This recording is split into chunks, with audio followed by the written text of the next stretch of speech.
Nous sommes dans un établissement de services d'accompagnement par le travail. C'est ici que sont assemblés depuis peu les éléments de la tétine de sevrage.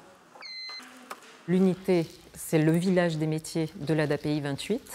Ça nous aide à faire monter en compétence à la fois nos salariés qui encadrent et nos travailleurs en situation de handicap. Donc ici, tout est assemblé et contrôlé et ensuite pesé, et on a un contrôle en bout de chaîne de manière à ce que le produit soit réellement à la satisfaction du client.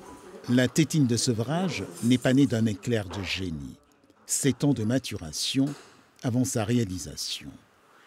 Le système CLIP, c'est une tétine à la base simplement pour faciliter l'arrêt de la tétine. On vient ajouter des collerettes sur une tétine de manière à réduire très progressivement l'embout de succion, ce qui va permettre de faire perdre l'habitude très progressivement à l'enfant. C'est typiquement un sevrage par palier, comme on peut le faire avec un patch tabagique par exemple.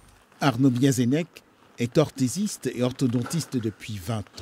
Ses enfants démordus de la tétine l'ont poussé à imaginer un sevrage doux. J'ai voulu qu'ils aient une tétine parce que pour nous, d'un point de vue orthodontie, c'est un système très bien la tétine, dans le sens où ça peut éviter un pouce ou des succions de joues, de langue, de lèvres, qui entraînent des conséquences bien plus embêtantes et bien plus tardives. La tétine est brevetée, médaillée d'argent et 3e prix au concours Lépine 2023. Depuis le mois de mars, elle est dans les officines. J'ai un enfant de 5 mois, je trouve l'idée très intéressante parce qu'effectivement on a toujours du mal à les retirer la tétine. Je suis juste interpellée par l'âge auquel c'est conseillé. C'est conseillé à partir de 2 ans et moi je préférais le sevrer avant 2 ans. Tétine classique ou tétine de sevrage, vous n'avez que l'embarras du choix.